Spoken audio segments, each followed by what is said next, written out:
Hey everybody, and welcome to the Ironworks podcast. I'm Pastor Tyler. And I'm Zach. And we are going to be continuing our series on biblical history today. We're going to be talking about the book of Daniel, part 2.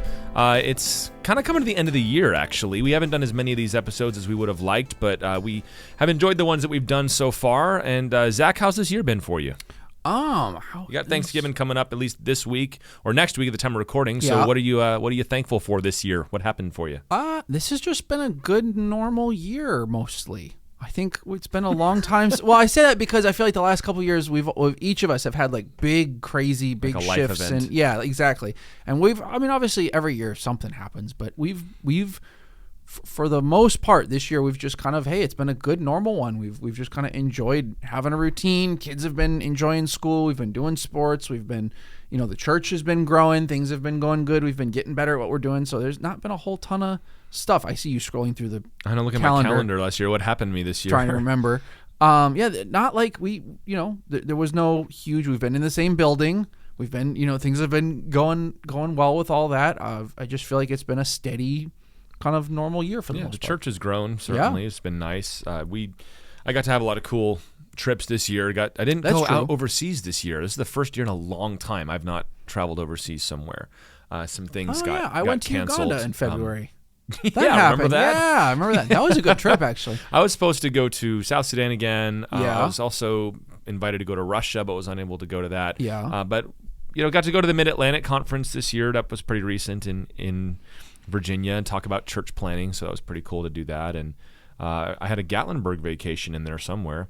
Are you pro or anti-Gatlinburg? I love Gatlinburg. We love it. We love going to Dollywood and all that stuff. It's fun. It's a lot of fun down there. But all right, so we do this kind of the last couple of years. We come to the end of the year and we kind of evaluate, even though we haven't finished the year yet, but they've already announced the nominees for the Game Awards and they're already doing voting and all this stuff. So let's start with this.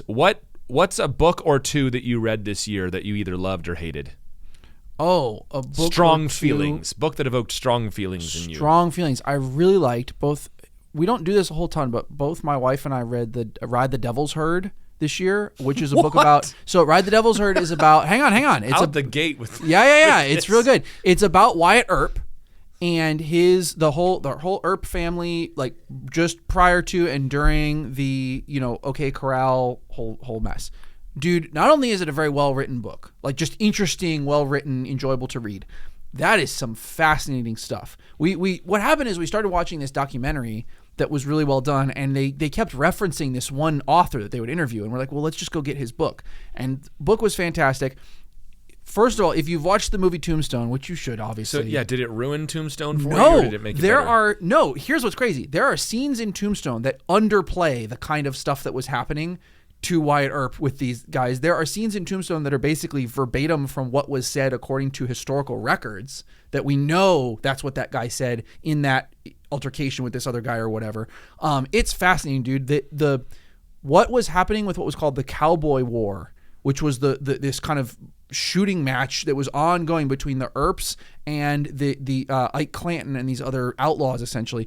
This became such a big deal that the president had to step in and try and suppress it because bankers in Europe would not lend money to American railroads because of how destabilizing this was seen as being. Like your sort Western, of like the mafia almost. Yes, it was like your Western territory is so violent that it's endangering our open capital markets with you.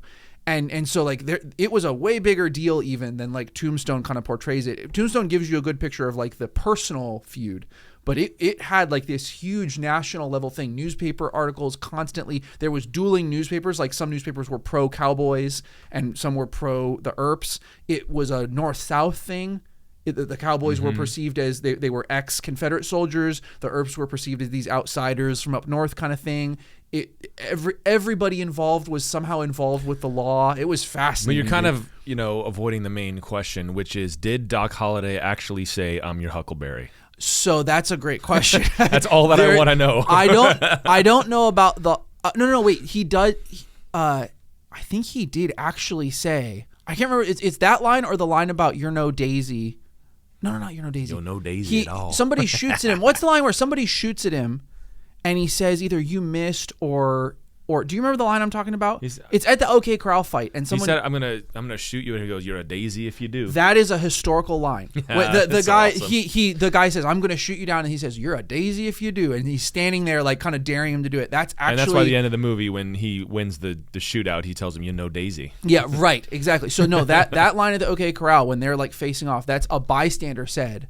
That basically Doc Holliday's just standing there in front of him, says, "Well, you're a daisy if you do," and then ends up like killing the guy. So when people write fiction and they make it as dreary and boring, exactly, and blah as possible, well, that's just realistic. It's no, like, life that's is not realistic. No, life is awesome. Life is crazy. Yeah, dude. The story was, if anything, was like, oh, they toned it down for the movie. Well, it was really cool. fun. All right, so Cowboys, a historical book about cowboys. I read a bunch of classics this year, and also like a ton of nonfiction. As I look at this list here, I read Sir Gawain and the Green Knight for the first time. Which one? The ancient one. You know who translated it? No, but I mean, like, did you read? Because there's like there's a Roger Lancelot Green one. I think. Did Tolkien do one? I don't know who translated it. But okay. It's just one of those. Anyway. One of those ancient legends. Was it good? That is, yeah, it was good. Yeah, it was. I really enjoy those old epic poems. We've talked about it on the podcast before, and this is certainly kind of like that. And it's also really hard to get your head around what exactly is supposed to be teaching me. You ever finish a movie and you go, there was a point to that. I have no idea what it was. Yeah, sometimes. But it was a good one. It was just interesting. It was knights and castles, and maybe you just don't overthink it so much. Just be an honorable knight. It's the best thing that you can do, and it's basically about not picking fights with people. That a real knight is not going to go out and look for trouble. And King Arthur is in it, and Guinevere is in it, and I love all that old stuff. You got cowboys, and you got knights and castles, and I think I've said it on the show before. I've certainly told my kids before. I'm like, it's really a shame that knights and castles are sort of out of favor. I don't know if that's because there's people hate the Crusades or something like that now, but or we just overdid it, and now we feel like you're too familiar with it. Maybe you know how that happens, where it's like, oh, there's too much of that. But I don't think that people are familiar with it. I think everybody is familiar. We think we are. They all think it's the same old stuff, but right. or if we get it, we're getting it from fantasy. You get it from Lord of the Rings or Game of Thrones or something like that. Not the actual stuff that happened. But once again, the real stuff is plenty interesting on its own, and it is interesting. Actually, I'm actually playing this through this video game right now, which is supposed to be like this mystical King Arthur story, but they've blended all of the Arthurian legends with like Norse mythology. Just put it all in a shaker and no, that's no. King Arthur is not like Thor and Odin. King Arthur is Jesus in the Holy Grail and right. the Round Table. So it's whatever. It's a stupid game, but it was fun to read that this year. I also read what's it called? The Hound of the Baskervilles for the first time, which was you'd never Sherlock read that? Holmes. I'd never read it before. Oh my gosh, dude! And I'd managed to go 34 years without somebody spoiling it. Those for me. books are still so good. Yeah, it was good. My parents had a collection of Sherlock Holmes stories that I read over and over again, and then I got this one. And but which Baskervilles is, of course, the famous one. It's like a novella. It's right? a novella. It's bigger, yeah. It's longer, and I like that. So many of those old books, man, are somebody writing a letter to somebody about the stuff they did instead of just narrating. Isn't that interesting? Like a lot of that Dracula Victorian fiction was Frankenstein and it was like we're going to. I'm not going to. Oh, there's a name. It's for not it. firsthand. It's second. It's epistolary. Is there what we it's go. called. Yeah. But it's not even the fact that it is epistolary so much as it's somebody relaying the story later instead of immediately in the action, which is it's kind of I guess a convention of the time, I suppose. It's an interesting technique. It'd be like you writing a story down though, like in text messages, like that. You know what I mean? Like it's that's how people would have gotten news and stuff from their friends. Like it's a very interesting. Like that would be a little weird to do a story like that. Yeah, like now. a lot of Jane Austen's books. That's what drove me nuts with Sense and Sensibilities, because it's all a all letter letters. was delivered full of all sorts of interesting information. Like, why didn't you just do that story? So maybe they thought this was the best way they could relay like internal monologue and stuff. Like they could actually justify giving, internal thoughts and reactions because of, I don't know. Oh, that's a good point. Yeah. But all right, you got another one? Do I have another one? Yeah, I read this was another history one. I did read some fiction this year, but I read a book about we're scrolling through our Goodreads right now. I read a book called Aftermath which is about. That's how I felt when I graduated and never had to do calculus ever goodness. again. Aftermath. It's life. It says life in the fallout of the Third Reich, 1945 to 55.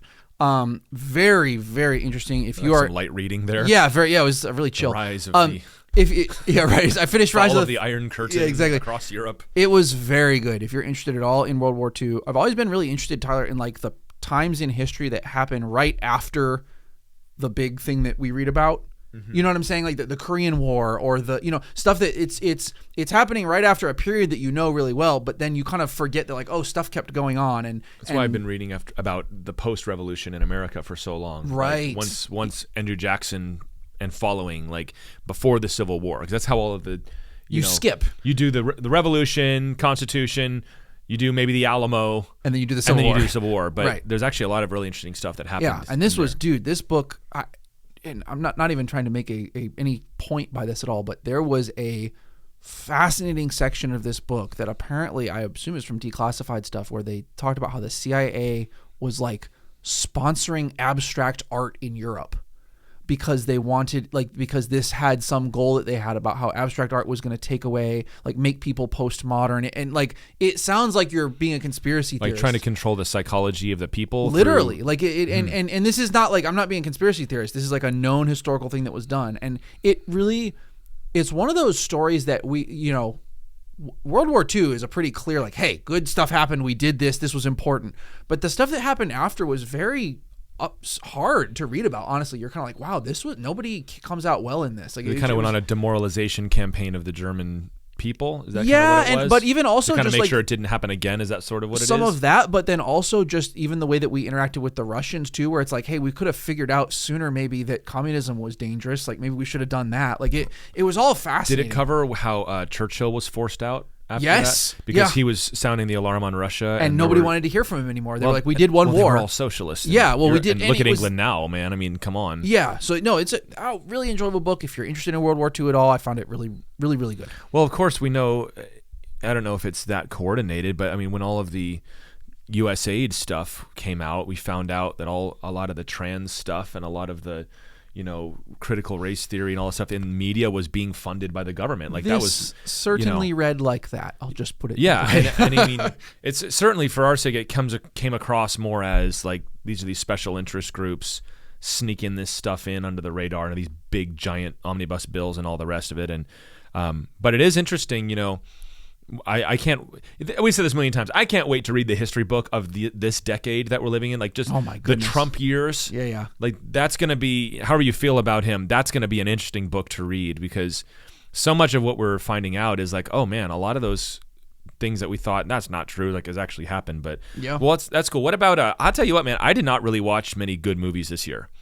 And some of that is because it's just been all this slop coming out in the theaters. Yeah, when was it? I can't watch another superhero movie. I just can't. Do you know when the last time we actually went to usually if we go to a theater, it's either we go with our wives or we go together. Was it Mission Impossible? Oh my god, that was the last I didn't one. See I Mission saw that Impossible with Kat, and that one was pretty good. I'm a sucker for Mission Impossible. I'm kind of make 25 more. I'll watch them all. But what did we watch? That scene where he's in. You did not see that one then? No. So the scene at the... It's supposed to be great. There's a scene where he's trying to get something out of a submarine that has sunk to the bottom of the ocean. And that was, dude, so tense. Get out of there. But they're always well made. There was also some ridiculous moments in there. And it's they didn't do it quite as bad in this one, but in not this Mission Impossible, but the one before that, they filmed it during COVID, and if you pay attention, you can see that Ving Rhames, the guy who plays Luther in that, he's the black guy who's the tech genius and stuff. He's always hacking everything.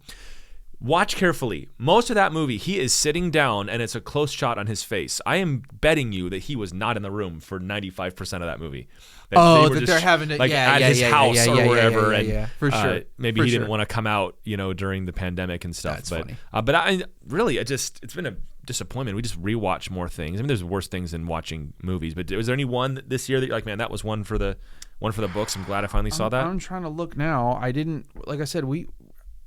Even outside of theaters, because we haven't been watching a whole ton of movies even at home. I don't know what other than Mission Impossible. Hang on, while I find something. What did you Is there anything else that you watched this year? Yeah, I'm just looking at the list. There's not a lot of new ones. One new one that I think I actually might watch again, other than the Wicked remake or the Wicked adaptation, because my wife and I loved the play, and we liked the movie, but man, it was so homosexual, man. Just not overtly, but just sprinkling it in everywhere, which was really disappointing. But I mean, they didn't push it, in a way that I wouldn't allow my children to watch it or something, but you can just tell after a while, and you just hate that. But and then The Boy and the Heron, the new Studio Ghibli movie that came out a few years ago, that was so weird, bro.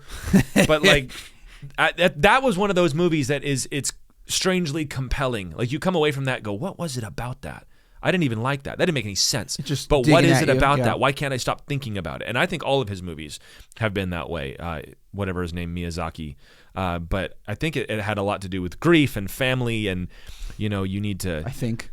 Well, it's there's a whole metaphor in there about stability and how you can keep the system functioning, and the kid's mom dies and all that. So they're all of his movies about growing up / recovering from the atomic bomb. So it's probably in there somewhere. Dude, this is like I don't even know if I'd even recommend it, not because it's a bad movie, but it's just so weird. This like is almost what is happening in this movie? I don't think I watched literally any new movies in 25. Like I have no notes. There for are worse that. things than that, right? I think the last movie that we saw in the theaters was Gladiator 2, and that's December of 24, and that was That's a while ago. Okay.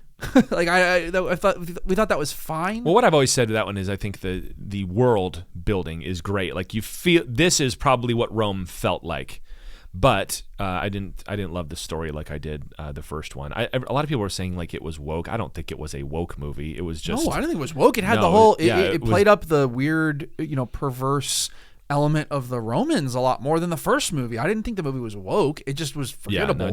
You can disapprove of something and still not think it was okay. woke. But, all right, well then, last category then. Did you beat any video games this year? Did I beat video games? I don't beat video games. That's Tyler. true. You don't.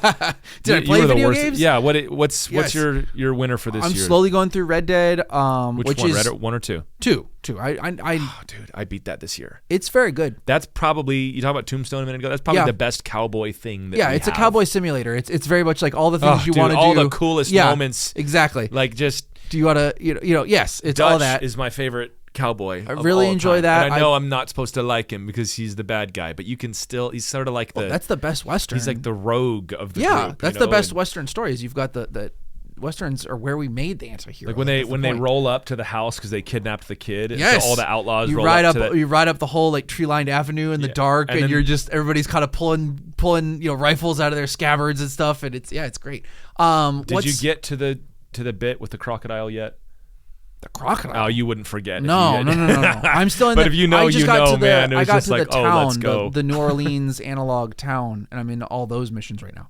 Okay. Anyway, so that's enjoying that. I've been playing Tsushima, which that's another is also banger, very dude. good. Ghost of Tsushima. Very, very good. You haven't finished it though? No, dude. This is the thing. Man.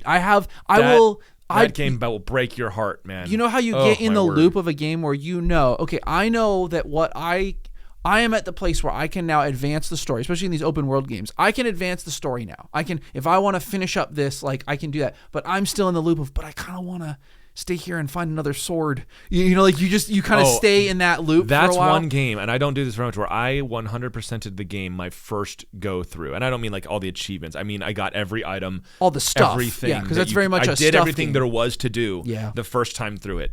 So maybe I did 100%. That's for a great all I know. one. But there's DLC, so I didn't get the platinum trophy. I've enjoyed that one. I've been playing. So let's hit those real quick. If you guys don't know, like Ghost of Tsushima is like a samurai revenge story, and it's really, really good in the story. And so is Red Dead Redemption, which is a cowboy one, and the story is just amazing. So what do you think, how have games progressed in terms of storytelling?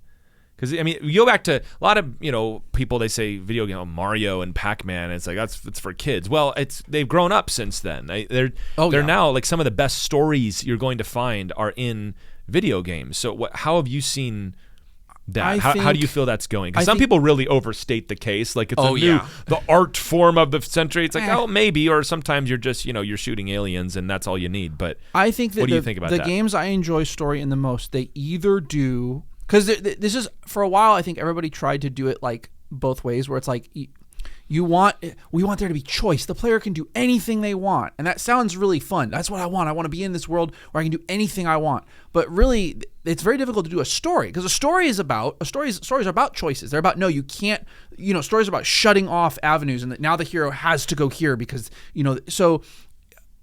I like games right now. There's two, and this sounds so silly, but there's two things that people are doing in games right now that are really good. One of them is what's called emergent storytelling, where it's like just you running around in the world, stories will happen to you.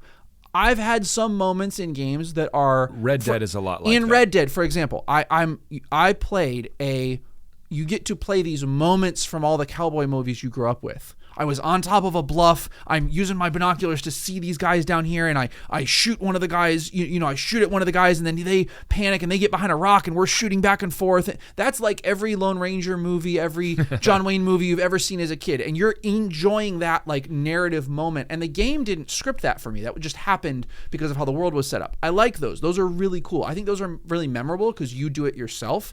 But I think games that tell a real story, they kind of grab you and say, no, you're doing this. Like we're doing this. When you play Tsushima is like that, but so is Red Dead also. Like Red Dead gives you long stretches where you can do whatever you want. Right. But there is a definite story that you're following. Exactly. So yeah, those were I finished Red Dead Redemption 2 at the beginning of this year, and I still think that's my new to me game of the year. I finally played System Shock, which is I've never played that. Cyberpunk, and that was the most frustrating gaming experience. But like the evil AI that's like, I'm coming for you, insect. It's like, oh no, here it comes. But have you finished Subnautica yet?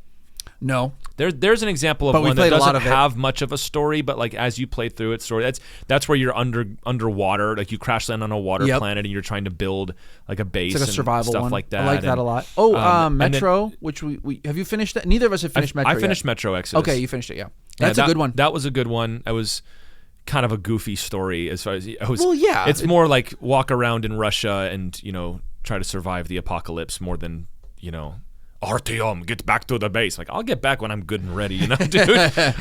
But I'll tell you, the other game this year that had an amazing story for me was, and everybody is talking about it, is Expedition 33, Claire Obscure Expedition 33, which is a new game. It is just weird and wild and a different kind of thing, where you're going to this island to try to kill this weird creature, because every year the creature causes everybody who is above a certain age to die. But like the story goes on, but I was told that the story was just incredible, and as I was playing it, my wife can tell you, I was like, this is the most disappointing, what even is this thing? And then when you think you're done, boom, big twist. You're not even done. You're about 2/3 of the way done. And then you play through that and you come to the end and boom, big twist again. But I'll tell you what, I don't want to spoil it, but just...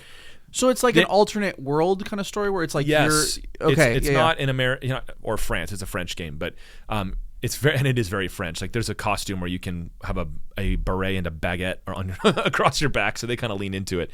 But it's all about grief. It's all about maturity and how to let go when somebody passes away, and not how holding on too long can rip a family apart. Like, it's really, really well done. It was one of those where I finished it, I was like, oh, I would need to play that again right away. So it was a pretty cool year for that. I also played, like, as I look at this list here, played a couple like really obnoxious commie games that drove me nuts. I played this one called Disco Elysium, which is like a role-playing game, but like it's trying to instruct you in the dialectic of Marxism as you go through. That game's super commie, right? Yeah, like, is super what I've heard, commie, and like you can't even you can't be a good anti-communist. Well, really what you are is you're motivated by your capitalistic blah blah blah blah blah. And, what was the other one? I played Another Crab's Treasure, which is this your little Sebastian-looking crab dude. Jack loves that game. It's great, but the themes are all about climate change and pollution and how yes, capitalism is ruining the world, and but it's just there's a child's level understanding of economics in these things. And what was the other one? Oh yeah, I played Assassin's Creed 3, which is all like problematizing the founding of America. Well, last thing before we move on, Zach, you know what drives me nuts about that? No. What? People don't understand, and they seem to not get this. Maybe y'all don't get this. Indians were not unaware of the American people by the time we get to the revolution. There was no Pocahontas moment in 1776. They knew who the colonists were. They'd been there for 200 years, 100 plus years. Yeah. And they weren't still, there's this whole dream that they have that, well, they just, oh no, what came over the hill? And what are these boom sticks they're fighting? It's like the Indians had guns by then. Like they were intermarrying and they were trading. And yeah, they were fighting, but sometimes they were allies. And you had a bunch of Europeans that went to go live with the Indians and vice versa. And most of the Indian people weren't living in their longhouses anymore. They were living in what we would call normal houses. Well, and so a lot of them were choosing... I hate this fiction that is put out in order to make us feel bad for being American. And there's plenty for us to look back and say, that was wrong, we shouldn't have done that. But when you invent it like there's these noble savages in the woods, it's like, no, Boston was 10 miles down the road. They knew who these people were. They could speak English. Like it really bothers me because it infantilizes, first of all, the Native American people, and also it really oversimplifies a conflict that lasted hundreds of years. What's that book we read about the Cherokee, where it was explaining that like by the time of the Trail of Tears, they had developed basically two parallel societies. Half of the Cherokee had decided we would prefer to live in a Western way, teach our children Western, Western. Like they had Western schools, they were learning English, they had developed a written culture for themselves, they were going into business, they were becoming very westernized, and these people were the ones saying, hey guys, like we should go, like we should leave so that we can have our own, like we should leave so we can have our own society and not just disappear. And then the people that were going, like staying and forcing other people to stay like nativized were the ones saying, no, we're going to stay here. And again, it's more complicated, which makes it more interesting and makes it more human. And anyway, just that drove me nuts because it was just the most simplified version of maybe George Washington was really the villain of the story. It's like, okay, yeah, I'm not interested in that. I grew up in Virginia, and I've been to all these places, and I bleed red, white, and blue, so that was kind of annoying, but it was fine. So anyway, just lots of cool stories this year, I guess, is kind of what this is kind of coming at the end of the year. But I know this is kind of not really relevant to what we're talking about today, but I like to do that and just kind of, you can see good stories from anywhere. So it's been a good year. And speaking of stories, let's return to the greatest story ever told here. Let's turn to the scriptures. Flawless segue. Oh yeah, I'm good at that. I went to seminary. I hope people realize at church when I say things like I went to seminary, I'm never ever saying that to brag. I'm saying that to poke fun at myself. Always. Because oh, that's a great transition. He must have gone to seminary. It's like, yeah, that's his. I made all these points start with A. I had to go to school for 4 years. That's right. Yeah. To do I stole that joke from Daniel Henderson, who says that's joke. what I learned in Bible college is how to alliterate my sermons. They all start with 4 points. And they all start with B. So it's holy. But we're going to return to the scriptures here. We're going to talk about the book of Daniel, and Daniel is one of the coolest books in the Old Testament, obviously, and it's got a lot of great interactions with verified history, which that's what I think lends itself to this discussion that we're having here about biblical history and kind of breaking down the background of some of these books. And we're going to actually be in the text more than probably in the history today, depending on how far we get into this. It would be very easy to do a third or a fourth part on Daniel, but because Daniel has such interactions with secular history, and I don't say secular disparagingly, I just mean regular world history, it becomes very possible to verify what the Bible is saying, and the Bible itself even serves as a primary source to verify some of the things that we know historically. Now, what we've looked at already is we've looked at the rise of Babylon and the defeat of Egypt at the Battle of Carchemish, and how they conquered Jerusalem and how they conquered the Jews. And we looked at, I don't know if we discussed much, but Daniel's prophecies of what was going to happen to the kingdom of Babylon, which is that it was going to fall. And that's what we're going to look at today in Daniel chapter 5. So let me just float it out like this, Zach, before we get into the text itself. When we hear about the fall of Babylon, how do you see that represented or talked about or viewed in the world? We just mentioned we do a lot of reading, do a lot of history, we watch a lot of movies. What do you think, how does this moment, or how does Babylon itself kind of sit in the consciousness of the world? Because it certainly is one of those words that you almost say in hushed tones, like Babylon. This is Babylon. Like there's something about that. And a lot of that comes from the Bible, but when we think about it, what comes to mind when we think about that? Do you think people think about it as much anymore? I think it used to, and I think now it's kind of like stuck in the, well, isn't that sort of like the guys from 300 kind of, you know what I mean? Like, I think it kind of disappeared a little bit. It's certainly confused in world history. Because I think that because we don't study this stuff as much anymore, I think it sort of gets jumbled together with like Assyria, Babylon, the Persians, like the Greeks all sorts of go together. I think, to me, you think of like Iraq, or you got to, I mean, that's where it's from, right? So you're thinking of like that big gate. What's the gate called? The big blue gate with like the griffins on it. The Ishtar Gate. Yes, there you go. So I think you think of that stuff, like the all the ruins that are out towards towards Baghdad, basically. I think it's very right. So let's just hit on that, because Saddam Hussein was kind of had a project to not rebuild Babylon, but to restore Babylon's prestige nationally. Yes. Like, that was some of that was in that Assyria book that we read earlier this yeah. year. But I remember what we used to say. Of course, we were aware and sentient during the Iraq War, and that was something that you heard a lot of people say, is that Saddam Hussein has been wanting to rebuild Babylon.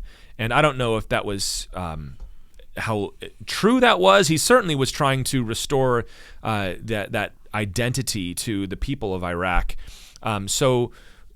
There's the Ishtar Gate, and then when the rise of ISIS came through, they kind of smashed a lot of that stuff. Did they not? You probably know that better than I would. I know they destroyed the remains of Nineveh, which are pretty much gone now. They did that in Babylon too. They were smashing. They were iconoclastic. Stuff, right? They wanted to like any representational art, because I think in Islam it's illegal to like. Or illegal. You're not supposed to have like art that looks like things. I think it's some sort of weird like graven image thing. I mean, they saw it as a pagan thing. Yeah, so they definitely despite did. Their rock that they circumambulate every year. So they destroyed huge amounts of like priceless national treasure type stuff that they were just busting up and destroying, archaeological stuff that was like really important. And I know that involved. I think they also sort of raided, like, because there's museums like in Baghdad that are like got all these artifacts that have been collected. And as far as I'm aware, it's kind of been like this international tragedy that a bunch of that stuff is now nobody knows where it is, or it just all was destroyed or carted off.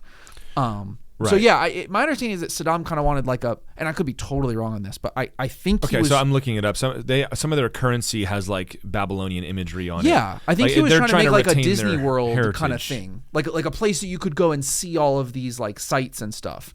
Disney World is maybe not the right term, but you know what I mean, like a attraction. Yeah, for I think them. It was more of a tourism thing than like a let's rebuild Babylon, right? Because that was sort of like a sign of the times sort of thing that you'd hear as he's trying to rebuild Babylon, and maybe he was. I mean, he's not doing it now anyway. But what I was trying to get at a little bit earlier is I think you hear Babylon mentioned as sort of this mystical, magical place where. This is even today. People have a sense. You call a place Babylon, you're not calling it a favor. Like we are in Babylon. No, you're going back to like Revelation of like the horror of Babylon. And I've seen people who are interested in the occult, for example, who Babylon is one of those words that they use. And we talked last time about kind of the myth of Semiramis and what's the guy? What's the guy from Genesis, Zach? Nimrod. Nimrod. And Semiramis. Yeah. That's an invented legend, and it's a Greek thing and all the rest of it. But I think that has attached Babylon in the public consciousness to magic, to false worship. Sure. And you see this. There was speaking of video games, there's one that came out a few years ago that was Babylon's Fall, I think it was what it was called. And it's like you were kind of like fighting in the Tower of Babel, and Babylon is a symbol in the Bible of the evil empires of the world. Like it's a stand-in many cases for ungodly, wicked, tyrannical systems that are opposed to the authority of God. Mm-hmm. Right? That's how the Bible reads it. There's also that really cryptic reference that Peter makes. Is it in 1 Peter or 2 Peter, where he says, "Those who are in Babylon greet you."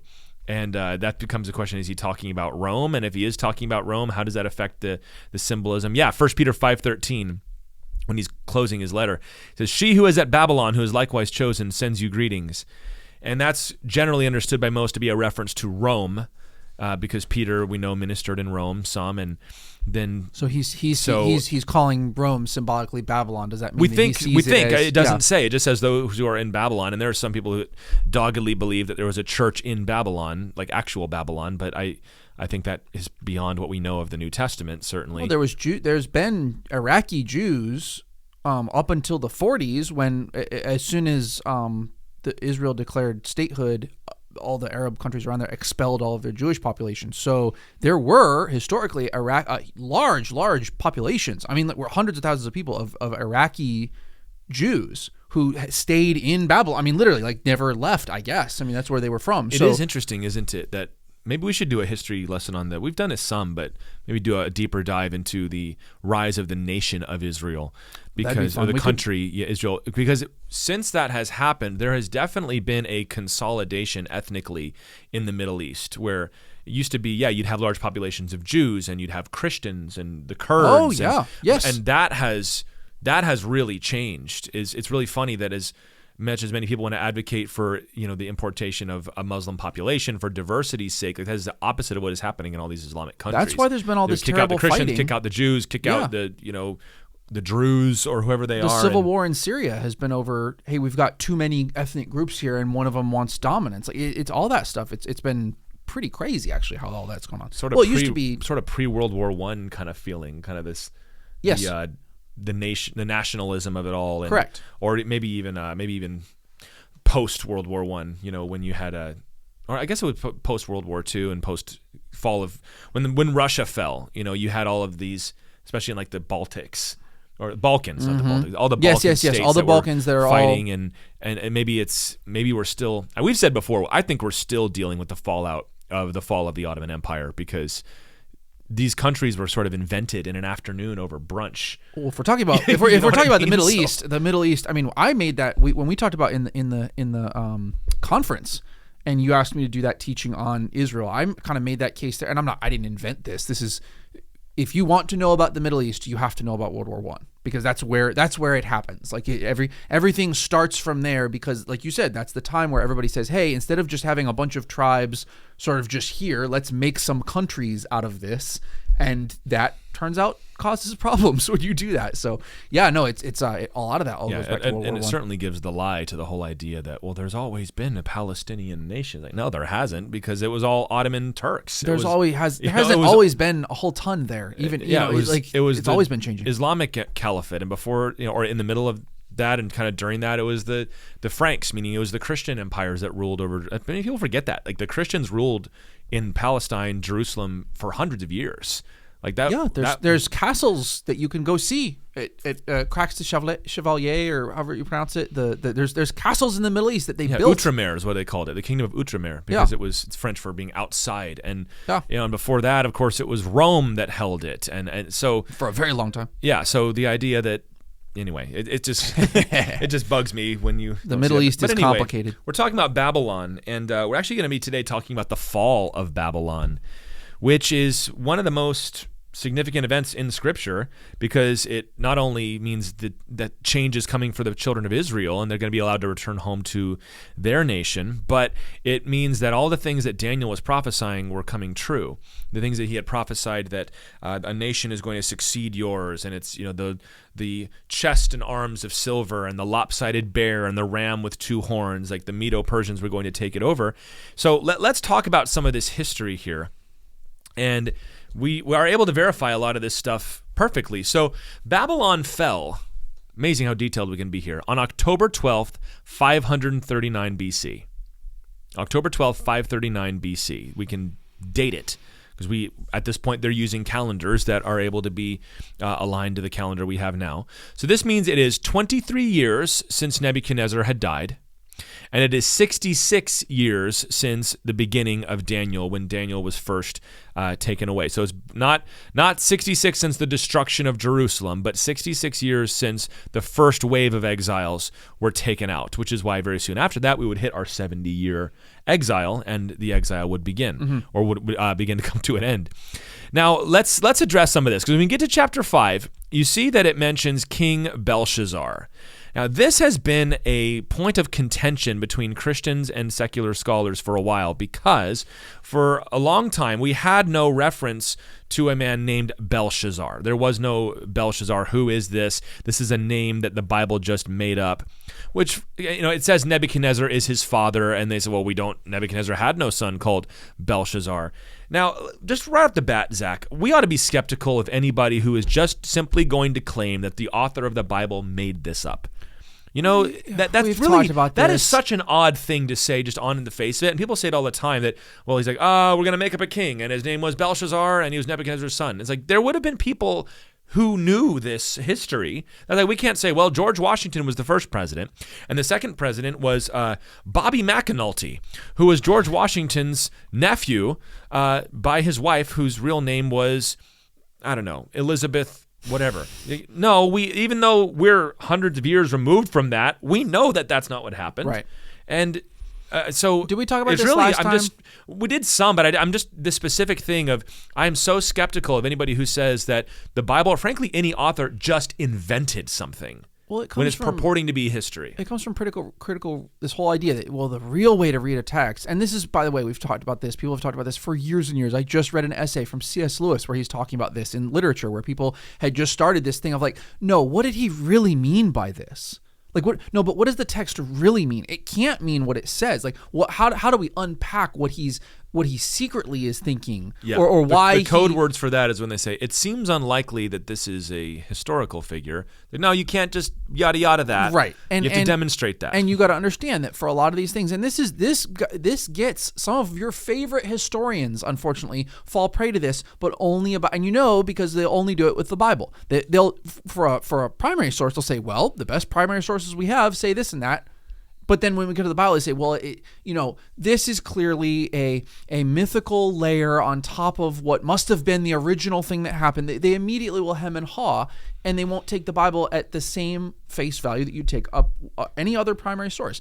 Dan Carlin is really bad at this, unfortunately. I love Dan Carlin. He's a history podcaster and does these gigantic, really detailed and well-researched podcasts about different historical events. And he has a series on, it's called King of Kings, on the Persians and the Babylonians. It's fascinating. It's actually very helpful for biblical backgrounds.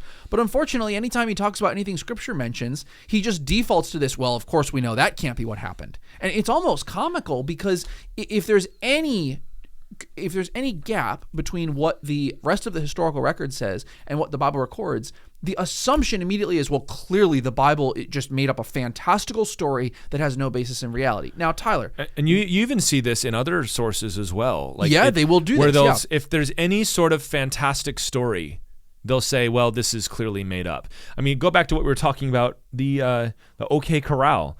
Like the actual history of that is really exciting and fascinating. And It's got cool lines like, oh man, he actually said that, But I feel like 400 years from now, somebody's going to read that and say, now, obviously this didn't happen just like that. Right. And their only evidence for it is it's too dramatic and it's just too exciting. So, real history is boring, and that's just a shame, especially when we come to the biblical history. It comes from a lot of assumptions. And Tyler, we've said before, I'll keep saying this, it's a really bad, if you're just a statistical person, it's a really bad bet to take that, well, right now we don't have evidence of that king existing, so probably the Bible made it up. That's a bad bet because over and over we see through the development of the archaeological record that eventually it corroborates don't Scripture. Bet against the Bible. Yeah, we know of Belshazzar now, and can you tell me about that actually? Because so what is the? I mean, it's pretty well established. They've found records of him. He was the son of the king, and so I mean he was Nabonidus' son and the last king of Babylon. That's well known. But so what does that mean? Okay, Belshazzar is the king. It says he's the king, but Nebuchadnezzar is his father. But we know from history that Nebuchadnezzar, he was not his direct son. Well, there's an explanation for this. Nebuchadnezzar was succeeded by 3 different kings, and they reigned for a very short time. So Nebuchadnezzar is one of those great men of history who is able to hold an empire together.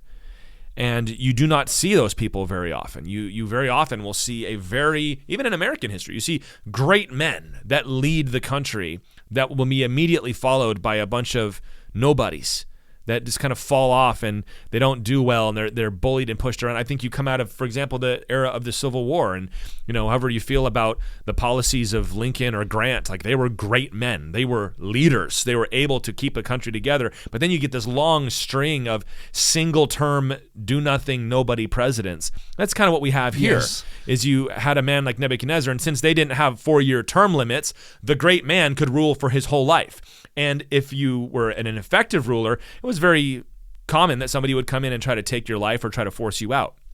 So what ended up happening is a man named Nabonidus took the throne. Nabonidus was the emperor of Babylon at this point.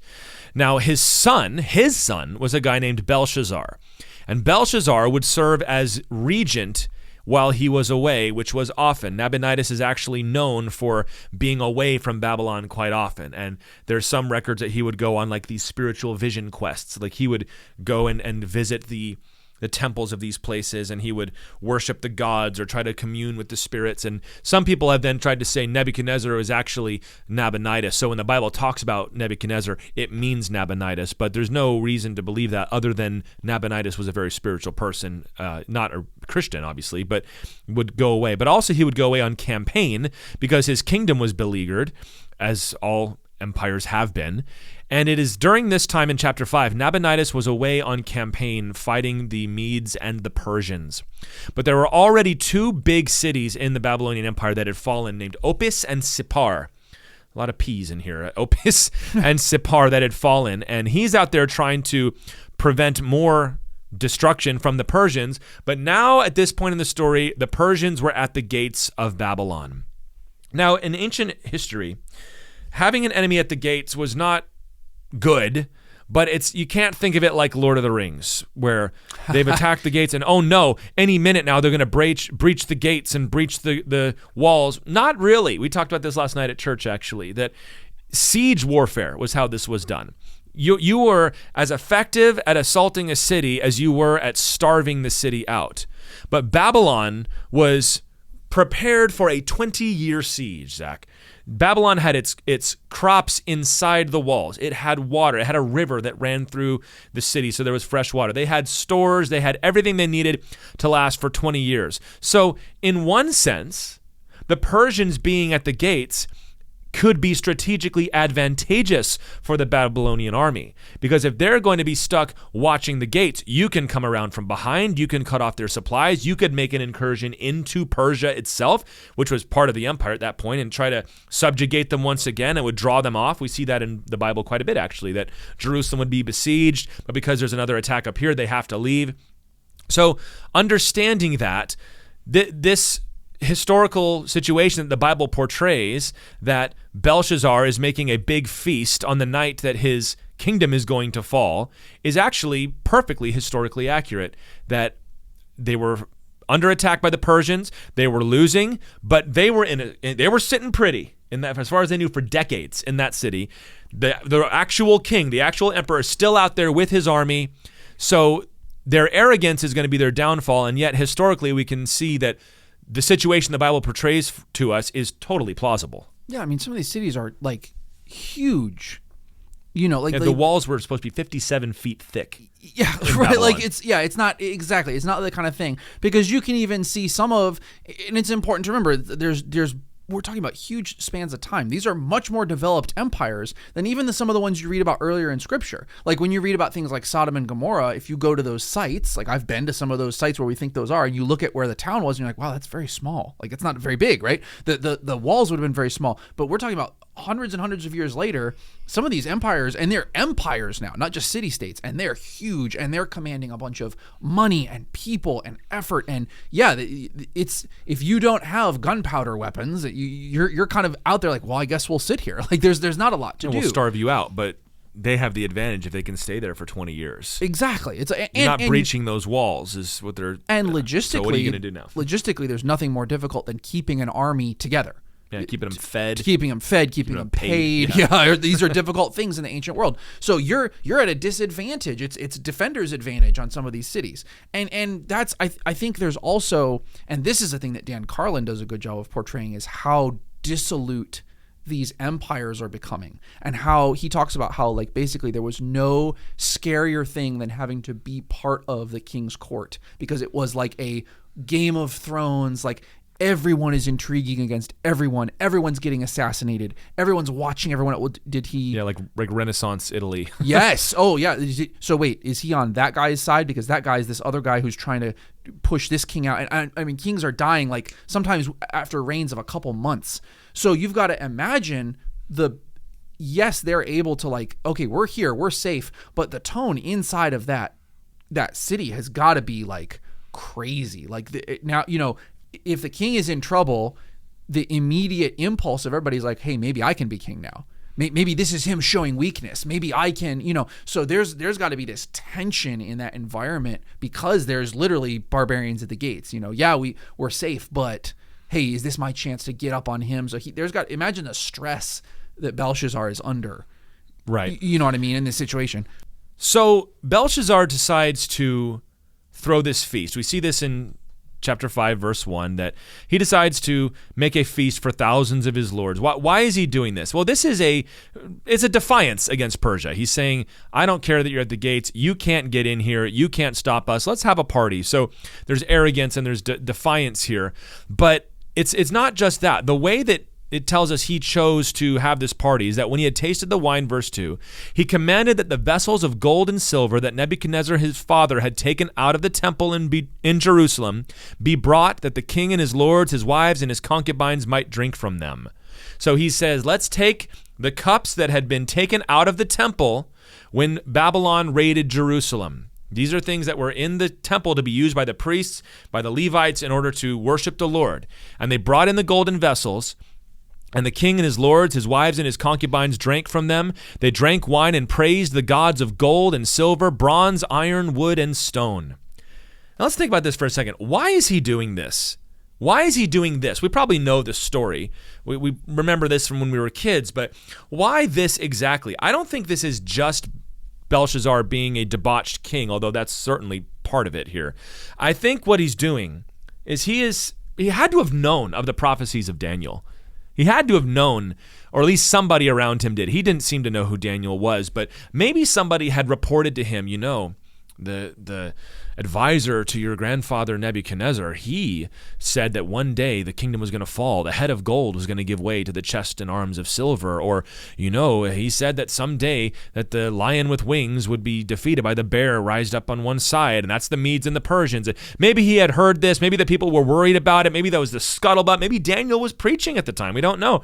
But what he decides to do is not just defy Persia. I'm going to defy the living God. I'm going to stand up and say, that God does not scare me because we destroyed that God's temple and we took his vessels. So he has no right to threaten me. That God is going to serve me. And in fact, my gods are going to show themselves to be stronger than him. This is such blasphemy and such defiance and such arrogance against the living God, which is going to justify what God is going to do in the very next section. And you kind of have to ask what might have happened had he not done that. But Zach, there's something to be said, isn't there, for nations and countries that are so arrogant even against the living God that they say things like, not even God can bring me down from where I am. God seems to have a special place in his vengeance for those that live that way. Well, and this seems to have been like the Babylonians, like national sin, right? Like, didn't we learn from Nebuchadnezzar is not this great Babylon? And God's like, well, watch this. It seems like that had been their thing.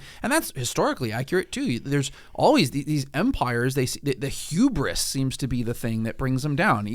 Whether that's God directly stepping in a way we can all see biblically, or whether that's just, nothing can stop us, nothing can touch us. And that's the moment where the cracks start to appear. And you'd think he would have learned, from what Nebuchadnezzar did. You'd think that even this moment of like, hey, maybe we should take things seriously, there's people outside the gates. But I gotta wonder too, Tyler, if it isn't like you said, I think there's like a defiance of just a whistling past the graveyard, kind of like, I'm not gonna give in, I'm not gonna show any weakness. We know historically that the Babylonian court was a very dangerous place. Like, to be a king was a dangerous thing to be. Like, it was that whole absolutely Game of Thrones, everybody's assassinating everybody. There's always an intrigue. There's always 3 or 4 different sides that people are pairing off on. So I wonder if it's his statement of, don't anybody think that I'm backing down. Like, don't anybody get the idea that I'm weak here and you have a chance to move. Like, no, I'm displaying my power, my hubris, to show everybody in the court I'm still on top. Yeah, and I think too, I read this some as Belshazzar was born and grew up with Babylon on top. He had never known a time when Babylon was not the empire of the world. And so for him, of course, Babylon is not going to fall. How could Babylon fall? We're Babylon. We are on top, and I'm the next emperor of Babylon. It made him frivolous. It made him boastful. He didn't take things seriously. And I don't mind saying this here. We're living in an age now where we're growing up. We've never known a time when the United States was not on top. We've never lived when America was not top dog. Even the oldest among us, their memories are of us winning the Cold War against the other great empire of the world. Right. Like that we proved ourselves to be top dog, and we still remain top dog. And we need to make sure that we are humble before the Lord too.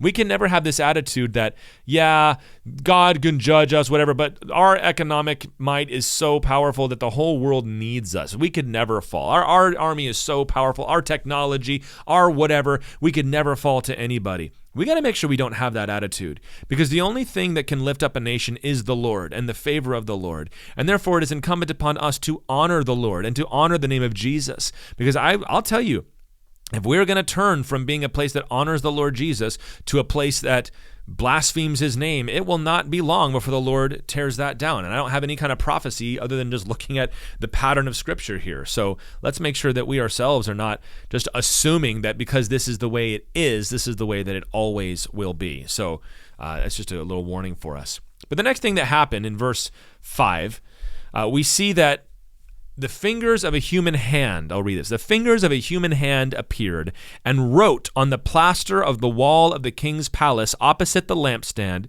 and the king saw the hand as it wrote. So it says immediately in verse 5. So there, praise the gods of gold and silver. This nation will never fall. And then a hand, I don't know how this would have looked, Right. but a hand reaches and starts to write on the wall against the lamp, kind of saying it's illuminated and everybody can see it writing on the wall. Now I wasn't there, but we have actually discovered the throne room of the palace. We are pretty certain we know what this place would have looked like. We have discovered that this throne room was 17 by 52 meters, which is very big. We also know that it was plastered with white gypsum. So it would have been bright, clean, white walls everywhere.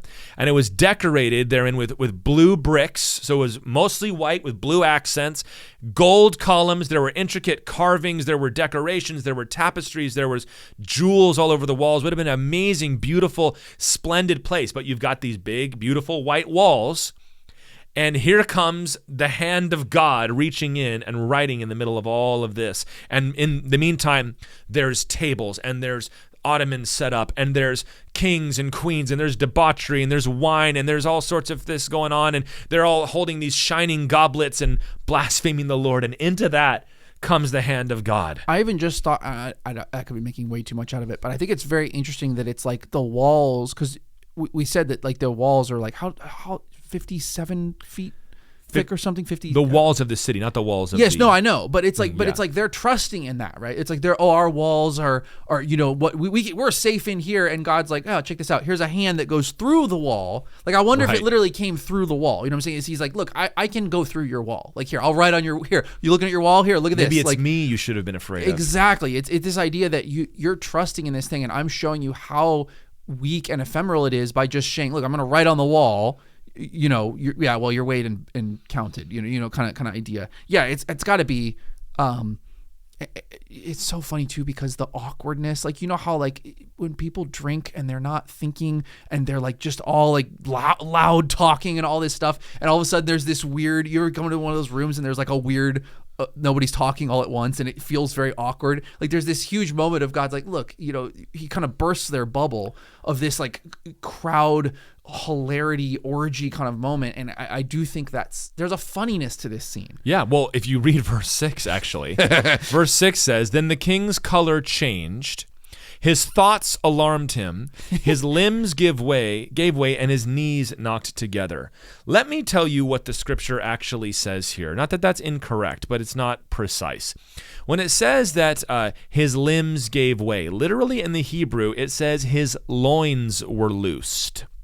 His loins were loosed. What this means is that Belshazzar was so afraid that he pee-peed and poo-pooed in his pants. That's what it's saying. He lost his control over his bowels because he was so afraid, as well he might have been, at this hand coming in and writing on the wall. for all of his bravado and machismo, like he's cutting a really pathetic figure here. And you're supposed to read that and laugh. You're supposed to be just, oh my goodness, this guy who thinks he's something. Well, now he's actually come face to face with the power that he should have been honoring. The God that he has been blaspheming has just intervened. And Zach, he doo-dooed in his pants. So you got to read the whole rest of this story with a foul smell coming from Belshazzar. It's very important to realize that, guys, that God, and sometimes you read, we've talked about this all the time. I don't want to keep going on about the commentators, but the Bible has a sense of humor sometimes. Not everywhere. It's not all, we're not trying to be irreverent here, but that's what it says. And I think God likes this. I think God likes showing these people up and say, "Oh, really? You're a big guy. You're gonna come and drink out of my implements, and you're gonna have this party. Check this out. Like how and you think I won't do anything about that? Exactly. It's like, do not be deceived. God is not mocked. Not at all. But God will mock you. However, we know that scripturally. So it is absolutely this mocking thing of tearing down this image that they have of themselves as remember that from that Dan Carlin series, that's what they called themselves. The Babylonians called themselves King of Kings. Right, yep. Which is, that's an interesting title that they'd use, and God doesn't play around with that, and I love that. Comes to this moment, he's now soiled himself. His color changed. Right, all the blood's gone out of. He's got that weight clammy, pasty. Yeah, looking. He's gone from that 3 sheets to the wind, flushed. I'm partying, having a great time look to this very cold, pasty kind of gray look. And he doesn't know what to do, doesn't know what to say, and he's embarrassed in front of all these people that he's trying to front for. He's trying to look powerful. He's trying to, I'm in charge, and he's immediately made clear you are not in charge at all. Yeah. So the next thing that happens is actually a familiar story. He's called to bring in the enchanters, the Chaldeans, and the astrologers. He's calling in for the wise men. This is exactly what Nebuchadnezzar did over and over and over again, and that always ended with Daniel coming in and being the only one that could interpret anything, which is what happened. He said, "Whoever reads this writing and shows me its interpretation shall be clothed with purple, have a chain of gold around his neck, and shall be the third ruler in the kingdom." Pause. For all those who said, we do not know who Belshazzar was historically, so he must be made up. We know that the king, when Babylon fell, was Nabonidus, so it couldn't be Belshazzar. Well, when you know historically that Nabonidus was the emperor, but Belshazzar was ruling in the city of Babylon as regent while his father was on campaign, that makes Nabonidus the first ruler of the kingdom. It makes Belshazzar the second ruler of the kingdom, which is why he then offers somebody to be the third ruler of the kingdom. So not only does history not debunk the Bible, but even little details like that confirm that the Bible was telling the truth. So I just wanted to throw that out there. Well, Nebuchadnezzar wasn't his father. No, but he was his grandfather, and that's how the Bible talks about it, the fathers of a man. But the wise men are unable to interpret what the writing on the wall was, and we're going to be doing that in just a second here. But it's just a reminder that the Lord in his grace will give warnings to get a nation's attention. And he's reminding Belshazzar that there are bigger forces at work besides just armies and economies and strategy and meetings behind the curtain, like that God is at work and that God is actually making these things happen. That's a lot actually of what Daniel is about, Zach, is that the angels and the prince of Persia and the prince of Greece and the hand of God prophesying and giving dreams, and is the Lord that raises up and puts down rulers. That's really the whole theme of Daniel as a whole, is that God is the one that raises up and puts nations down. And so it is the Lord that you should please, not your own nation, not your own king or president or your own self. How can we apply that in today's age, Zach? Oh, that really easily. I think we get so distracted by the things that God is telling us in the book of Daniel. In the book of Daniel, he's completely in control of. We get distracted by the empire, the edifice, the statue. Remember the statue of hey, it's this beautiful. In fact, the image of statue comes back a couple times. Hey, I set up this image that everybody's going to bow down and worship, and everybody just does it because, well, he's the king, and they're like, we're not going to do it. That's not we're gonna worship the God that can save us from you. That's what we're gonna do. The dream that he has with the statue, the many different parts, and then it gets destroyed by the rock cut out without hands, right? So there's this theme going through Daniel of you are paying attention to the wrong thing. You're looking at the earthly, the unspiritual, the thing that's in front of you, the powers and the principalities of this world. God is not worried about that. God is paying attention to God is in the spiritual doing what he's going to do, despite what anyone else thinks about it. And I think we get ourselves very distracted with And you see this in your church, man, especially if you're in ministry, people will come to you and don't make fun of them. Don't belittle them. It's very natural for us to feel this way, but they'll say, have you seen? Do you know? What about? They said, they're doing, what are we gonna? And it's important that we can't in that moment be a leader always has to be ready to say, yeah, it's going to be okay. We got this. It's all right. The Lord's doing this. We're okay. You can't be the one saying, do you know? No. You've got to be the one setting that temperature and saying, we're on the side of the living God. We're not worried about these things. Yeah, it's so important. We've been through this a lot, and this is going to be one of those things you remember about the Trump years, how everything became political, but you hear so much, so we'll just do nothing, and no one is saying to do nothing. If we're in a democratic society, then you have a responsibility and a right and an expectation to participate in the process and be informed. And although some people, they say get involved, what they mean is watch way too many YouTube videos about things. But, we cannot forget that it is the Lord that raises up and puts down rulers, and that your morning devotion and prayer time is probably going to be more effective towards turning your nation back to Jesus than a protest or waving a sign or posting something grumpy on Facebook. It's just not the case. So we need you can participate and you can run for office for all I care and do that, but you need to remember that even the king of Babylon was made to acknowledge that it is God who raises up and puts down rulers. And if you don't acknowledge God in all things, you can't expect him to direct your path. It is a better use of our time to grow spiritually, to plant churches, to disciple believers, to baptize new people. That is more effective use of our time in transforming a nation than it is to try to get the right people in office. Although that's important, it is not nearly as important, because God does not destroy the righteous with the unrighteous. So go out and make more righteous. Go make more righteous people. Go raise up more pastors and more leaders and send out more missionaries. And it's just an important lesson. Well, that's the whole lesson of Daniel. Daniel's so worried. His whole lesson is you do not get right why things happen. Right. You just don't. You can't see it. You can't see what's happening. All you can see is what's right in front of you. And Daniel got the privilege. We don't always get this, but Daniel got the privilege of God's like, look, let me show you. Look, this is what I'm actually doing, right? But God told him through the whole thing, look, go, you're going to Babylon. I'm sending you. You're going to live there for a while. Relax. Seek the welfare of that city, because you're not going anywhere for 70 years. You guys need to chill. And I think that that is good. That's good advice for us as well. Hey, you're where I put you. Relax. I'm gonna raise up, this guy. I'm gonna tear down this guy. This guy's gonna be on top of the world one moment. He's gonna be acting like a cow the next moment. Like, you sit there, seek the welfare of your city, and don't worry about, well, the king's gonna do this and that. And man, if he could tell that to he could say that to people who are under Babylonian authority, which is, we were talking about Babylonian emperors, kings are legendary historically for being capricious and tyrannical. They could just do whatever they wanted, and they would. And he's saying to them, guys, I'm not worried about them.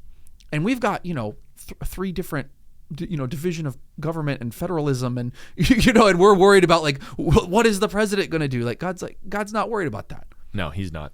So back to the history a little bit here. We get to verse 10, and it says that the queen came in. The queen came in because of the words of the king, and she, to summarize here, she tells him, you need to call Daniel.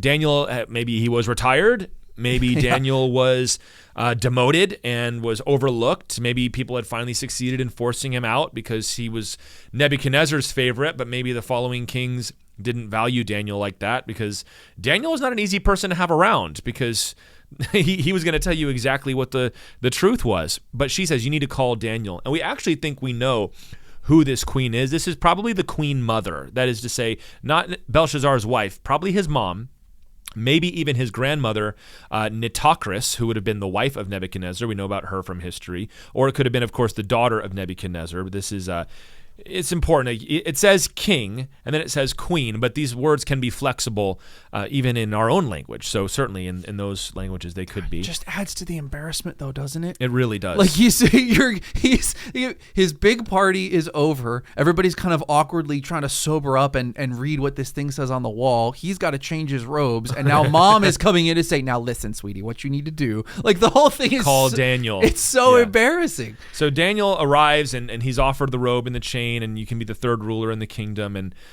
Daniel wants nothing to do with it. Once again, towards the end of the story, we see Daniel rejecting the blessings of the king, just like he rejected the delicacies of the king's table earlier.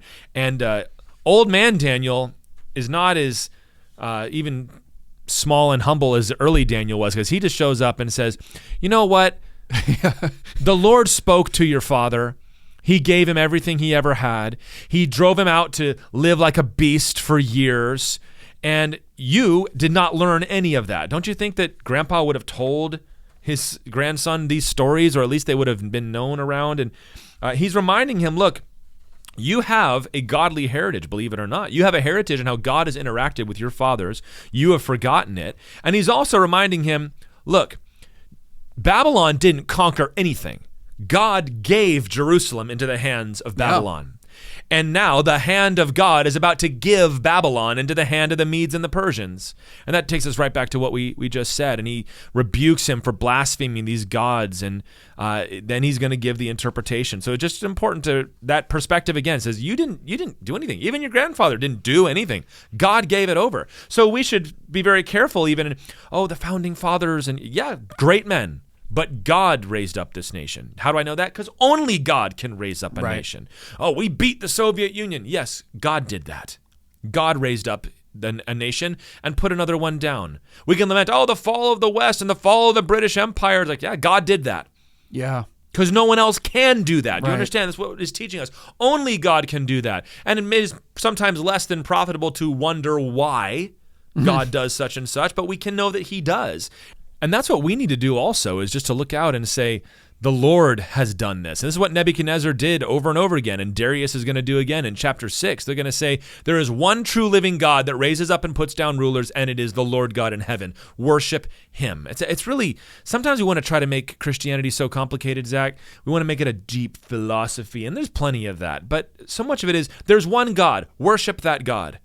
That's what you're called to do, is worship that living God. Believe in his son. Don't doubt him. Follow him closely. It's important. And this, before Daniel even addresses the special message that had just come, he tells them things that he should have already known.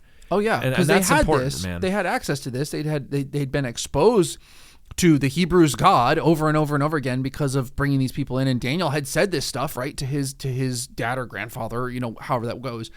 And I also think it's interesting that even in the message God gives them, it's like translated into terms that they get as a culture. Does that make sense? Where it's like God's saying, look, okay, you guys like riddles? You guys like fortune telling? You guys like magicians? Yeah. Cool. Look, and does it's almost in the format of, because we know they were very mystical people and loved the divination. Well, we've seen the wise men and the Chaldeans over and over again, right? And so God's like, cool, check it out. My man, my seer, my prophet is going to interpret my riddle that I'm going to give you. Look, here's 4 words, and this is what they mean. And it would have been in a style that they were familiar with. And God's directly confronting them and saying, all your guys don't do this. Like, look, I'm going to call my shot, tell you what I'm going to do, and then I'm going to do it tonight. Right, in the same way. That's not what your Chaldeans do. None of their stuff comes true. I just find that interesting. So let's talk about what was written on the wall, because when I actually did a real deep study of this, this thing's got layers, man. There are layers to what is said here. So here's what we've got. These are 4 Aramaic words, because this section of Daniel through chapter 7 is written in Aramaic, not Hebrew. Okay, so this is the writing that was inscribed in verse 25. It says, Mene, Tekel, and Parsin. If you have an older translation, you probably have Upharsin at the end. Let me explain what that is. The word is Parsin, or it might be a soft P, Farsin. But if you have the Hebrew letter Vav before it, that is the word and it's pronounced with the letter U in this case. So Upharsin and Farsin, the only difference is the sound U, and the word U means and. So what was inscribed? Mene, Tekel, Farsin. So that's just a little note there. That was confusing to me when I first saw that. But these are Aramaic words. The first 2 are the same, and then you've got 2 more. And there are 4 different ways to look at this. Or not 4. I don't know why is that. Let's try that. Back it up. And there are 3 different ways to look at this. 3 different ways to break this down and see what God is trying to communicate. And it's all the same message, but they've all got a different angle of looking at this. And Daniel actually addresses every single one of them. So first of all, these can be seen as verbs. These are actual words that have meaning, and the literal meaning of these words, if I were to literally translate this, would be numbered, weighed, and divided. So you can hear that kind of sounds like the prophecy, right? Numbered, weighed, and divided. And what does Daniel say? He says that Babylon has been weighed in the balance and found wanting. Mene, God has numbered the days of your kingdom. Tekel, you've been weighed in the balance. And so, Phares, your kingdom is divided. So there's Babylon declaring themselves independent from the living God. And the Lord says, I have numbered you. I have weighed you. I have found that you are wanting, and so you are going to be divided up. He's saying, I have evaluated you. I have seen if you are worth preserving, and I have found you lacking. Therefore, you are going to be destroyed and divided. So that's the first obvious meaning, is that God came down to inspect them. It's very similar to the story in Sodom, Zach. Yeah, I'm going to send out a person. I looked at it. I checked it out to see. The Bible, even God said, to see if the rumor that has come up to me is true. Like, I'm going to go look. I know what it is, but I'm going to do due diligence. God is almost saying, I'm going to prove before everybody that this is actually what's going on. And then once I've done that, I'm going to have this case. It's like a judicial thing. I'm going to have this case against you.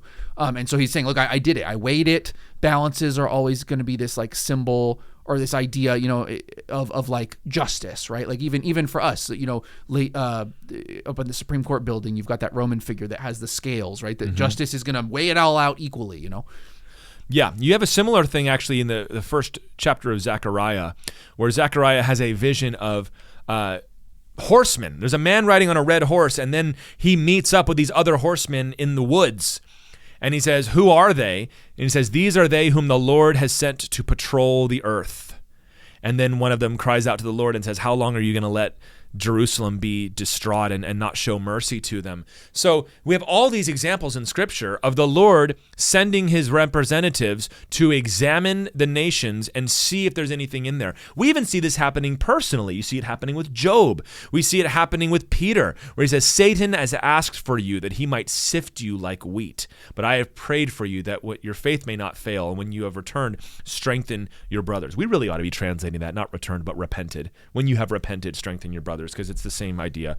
So that tells us that the Lord is looking out upon the world at all the nations and saying, are they up to snuff? Are they doing what I have raised them up for? He tells Assyria in the book of Isaiah, I raised you up to judge these other nations, but when it came time for your evaluation, you said, God didn't do this, I did this on my own. And also, you were cruel in your judgment. You went beyond what I asked you to do, and so I'm going to judge you. And this is what judgment is. I'm evaluating and making a decision, and he said they've been numbered, weighed, and divided. Well, and remember, we know from Job, like you mentioned from Job, and we know from other places in the book of Daniel that this is happening in the spiritual realm too. That God is bringing up into into his council the different spirits that are in charge of these places and saying, well, what are you up to? Yeah. Like, give me an accounting. What's going on in your domain? We're gonna judge Ahab. Who has any ideas? Yeah, right. How are we gonna do this? He does that, but he also says it's your responsibility. Whatever prince or principality has been given. Because apparently we see from Daniel that there's some geographical element to this. Ephesians. Yeah, we can imagine that God says, all right, yeah, who is in charge of Babylon? Like whose fault is it? Whose job is this to have, look at what is happening here. Whose responsibility is this? Yeah, and there's angelic responsibility. Right, somebody who is some demon, literally, who's been given control of this place and has, caused this, is enjoying the false worship and everything that's going on. And God says, you know what? I've had enough of this. You're judged. You're in trouble, and now I'm going to go sort them out. Yeah, you see this in Exodus 12 when it says that God declared war upon the gods of Egypt. Yeah. We see it in Psalm 82. I'll read this, where it says, God has taken his place in the divine council, and in the midst of the gods he holds judgment, little g gods, God says to these gods, how long will you judge unjustly and show partiality to the wicked? Give justice to the weak and the fatherless. Maintain the right of the afflicted and the destitute. Rescue the weak and the needy. Deliver them from the hand of the wicked. They have neither knowledge nor understanding. They walk about in darkness, and all the foundations of the earth are shaken. So in verse 6, the Lord says, I said, you are gods, sons of the Most High, all of you. Nevertheless, like men you shall die, and fall like any prince. Arise, O God, judge the earth, for you shall inherit all the nations. It's the Lord's way of saying, you have been given responsibility over this. Are you leading them in righteousness, or are you leading them in sin? And I'll tell you, I am simply fascinated by this whole idea, because My question is, and this is a rabbit trail, but it's all right. When the Lord appointed these rulers over the nations, it seems in many places from Scripture that the obvious answer would be that he gave over the nations to usurping demonic spirits, that they were given over, that Satan is the prince of the power of the air, the god of this world, etc. However, you have passages like that one where the Lord is holding these angels responsible for their injustice and almost expecting that they are going to do it righteously. So I wonder, a couple things. Number one, is it because there is spiritual warfare still ongoing and that there are those that are squabbling in the heavenlies between good and fallen angels over who's going to be the proper prince? I don't know. I know that there's a verse in Revelation that says a third of the stars were thrown to the ground, and it seems that the angels fell in a moment. But could it be that angels become corrupted over time, and that God, when he judges a nation, he is judging the prince of that nation and bringing in a new one? I don't know. We simply can't understand. The whole point is that the Lord is, there's a lot more going on to this than we can see. And I'm fascinated by those questions. But in any case, he's saying you are numbered, weighed, and divided. And I don't mind telling you, I feel like a lot of these last years, America has been numbered and weighed, but I don't think that we've been found wanting, because the church rose up during these years and stood its ground. Yes, many of these denominations already fell, but God's people still held the line. And so I believe that's why you're starting to see a lot of relief from these things. And that's why I think the next spiritual attack that you're seeing is trying to wiggle its way into the church and cause division and trouble there. But you don't want to be a nation that has been weighed and founded wanting by the Lord, or the division is going to come. So that's the first interpretation. Do you have something else on that? Okay. No. That's the first interpretation of that the verbs themselves are numbered, weighed, and divided. There's another way of looking at this, which is, here's how plays on words happen in Semitic languages, especially in Hebrew or Aramaic. Zach, tell us about how vowels work in Hebrew. About how vowels work? Yes, when you're writing Hebrew, you don't really write the vowels in there, do you? No, okay. I was like, you do know I didn't take Hebrew, right? But I do know this. No, you don't write the vowels. Don't embarrass me on the podcast, man. You have the consonants, the things you see when you see Hebrew scripted out. Unless it's like, sometimes you can see little points they'll put, like, but it's the same almost as if you read for a first grader and they put like the lines above the letters so you see how to write it, like in handwriting. It's for first graders. They put the little points to show you where the vowels go. But what you're seeing when you just read Hebrew script is just the consonant sounds, and you're supposed to know, which is why Hebrew can be very tricky, especially when you're reading older stuff that we don't exactly know, somehow how the language has evolved. You're supposed to intuit from context clues what vowels go where. Right. So for example, the classic one is the tetragrammaton, the four letters that we have of the name of God, right? Or YHWH. I don't know the Hebrew letters behind it, but the Yod He Vav He. Thank you. That's not the full name. That's the consonants. So there's argument of, well, what vowels go there? Mm-hmm. Like how would it sound spoken? Because they did not put those vowel sounds in there. Right. So if you see Hebrew written, or Aramaic in this case, you're just going to see the consonants. And eventually the Masoretes added vowel pointing so that we can be sure of the vowels. Right. But the way they would do poetry at this time, in one way, was you would write words that could give distinct meanings based on how you vocalized them. So if you had the word mene, it means numbered. But if you use the same consonants as it would have been written and vocalize it different, you get the word mina. Mina, which is, remember when Jesus talked about the ones that were given their minas and they buried them in the ground? That's a mina. It's a form of money.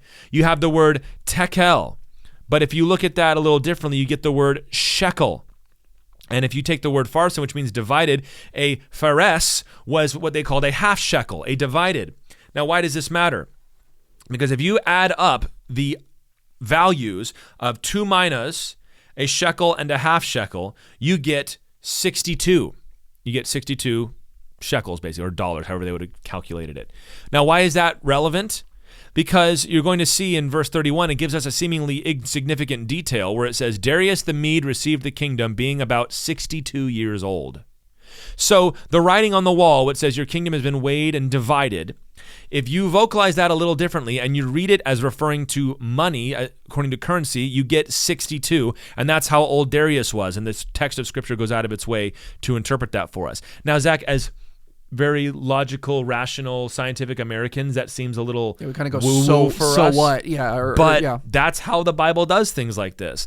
A lot of the prophecies from Jeremiah and these guys are puns.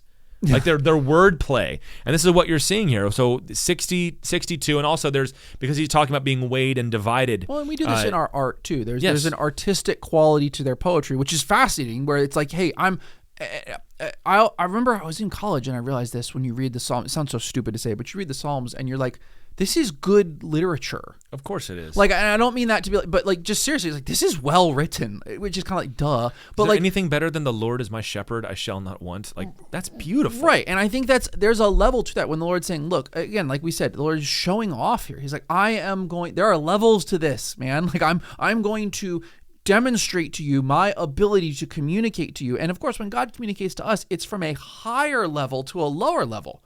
Right? He's choosing to put his immense thought into language so that we can understand it. So we should expect that there would be a little bit of, now usually the plain meaning is just fine for us, right? We don't need to get into all the, Bible code silliness or whatever. But however, I will say, we're not, it's not like God is not capable of that. And it's not like there's not tons and tons of evidence in the poetic portions of Scripture, in the, we don't want to be totally closed off to the idea, because certainly when you read, let's say, for example, when the New Testament reads the Old Testament, guess what? They do a lot of symbolic reading. Of course they do. They do a lot of allegoricization, however you say that. They're not just only saying, well, but the words say this and it can't mean anything else. So God speaks in symbols and in these things. And I think it's fascinating that, yes, there's layers to it, and I'm trying to explain. There's this sense of like God's calling his shot. I think I said that already. Like he's saying, look, I'm going to tell you in advance what is about to happen. And here's some really specific details that you might not even get. I wonder if some of the court people 2 weeks later said, hey, wait a second. Like they're it's all kind of unfolding for them of how intricate and specific this is. Yeah, and speaking of specific, there is a third way to look at this. When it says in verse 28, Peres, your kingdom is divided and given to the Medes and the Persians. Remember, Peres, or Farsin in this case, it means divided. So where do the Persians come from? Remember I talked about different vocalization a second ago.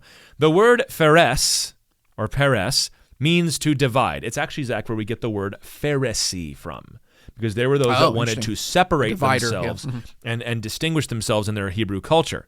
But if you vocalize those consonants differently, not Peres, but as Paras with 2 A's, that's the word for Persia. We call it Persia. They called themselves the kingdom of Paras.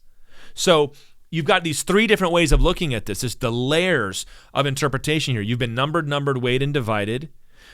Paras, Persia, is going to be the one that conquers you. And to signify that further, if you calculate this according to money, you get 62, which is exactly how old Darius was. So dumb question, is that why there's 2 different word, like in some translations it says mene tekel upharsin, no, and then when he translates upharsin, is the word and. Like the letter U is, remember, is and farsin is what it's saying. Yes. Okay, and then when he translates, it says mene, and then tekel means, and then Peres means. Yeah, Peres is the root word of farsin. Okay, I see. Yes. Okay. Peres is the root word of farsin. Why does he say a different word? Is just the word and. That's why the newer translations say and farsin. Uh-huh. But he's going back to the root word, which is the word Phares. That's how the vowel would have been, or the verb would have been expressed in that form. So that's what we got. And he makes Daniel the 3rd ruler of the kingdom, which is immediately going to be very, very significant. Mm-hmm. Because that night, Babylon fell. That very night, Belshazzar the Chaldean king was killed, and Darius the Mede received the kingdom. Well, let's get a little bit of history here. Belshazzar died, a new king came in. It very, very briefly doesn't even summarize the fall of Babylon. It's like, yeah, they got what was coming to them. But history tells us, we know this from Greek historians like Herodotus and Xenophon, that the technique they use, how do you breach the walls that are 57 feet thick for a city that can withstand a 20-year siege? Cyrus dammed the river. dammed the river way up above the city until the water went down so low that the soldiers were able to ride in under the portcullis through the riverbed, and they took the city without a fight. And there's even historians that tell us that the city was having a festival, that it was just debauched. They were all drunk when this happened, which scans with what the Bible tells us here. Yeah, right.